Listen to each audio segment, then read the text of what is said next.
এটা court area tribe মানুষ আমাকে বুঝাতে হবে আমাদের লং মার্চটা ভাই, আমাদের লং মার্চটা বুঝাবে না আমাদের মার্চ করতে হবে না।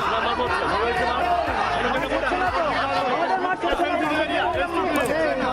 কেন যাবে না? আমরা কোর্ট এরিয়া বলতে চাইছি আমি একটা কথা বলি, যতদূর যাবে আমরা ততটুকু যাবো, তার বেশি যাবো না।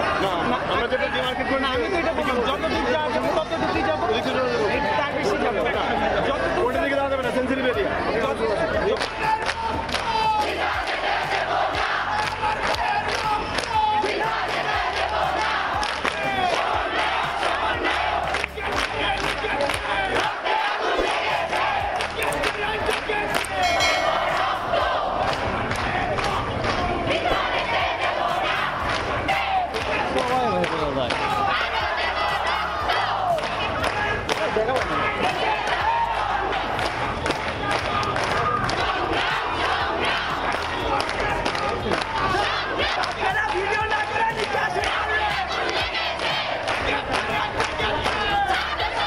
থেকে আমরা সমন্বয় করতে এসেছি, আমরা জাস্টিস চাই। এটা আমাদের ভাই বোনেদের উপর কেন গুলি চালাবে, কেন আমাদের ভাই বোনেদের মৃত্যু হবে, কেন পুলিশেরা এরকম করবে? আমরা এটার জাস্টিস চাই, আমরা চাবো জাস্টিস চাই আমরা।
সাধারণ দোকান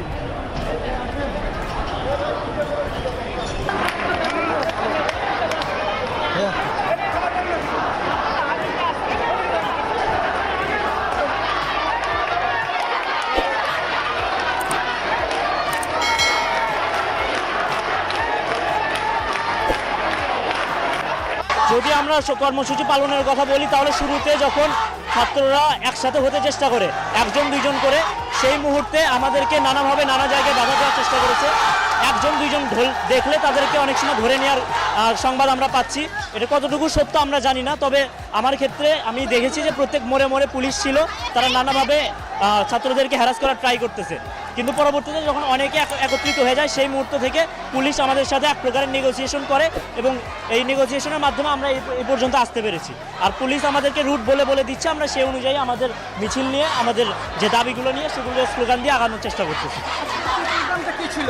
আজকের মেইন প্রোগ্রাম ছিল আমাদের কোর্টের সামনে অবস্থান করা, কিন্তু কোর্ট খুবই সেন্সিটিভ একটা জায়গা হওয়ায় আমরা সরাসরি কোর্টের সামনে অবস্থান করতে পারছি না। তো কোর্টের একটু আগে আমাদেরকে এই জায়গাটা বরাদ্দ করেছে, যে আমরা যেন এখানে এসে আমাদের যে দাবি দেওয়া বা আমাদের যে স্লোগান, এগুলো যেন আমরা তুলে ধরি। তো আমরা সেই অনুযায়ী কাজ করার চেষ্টা করছি।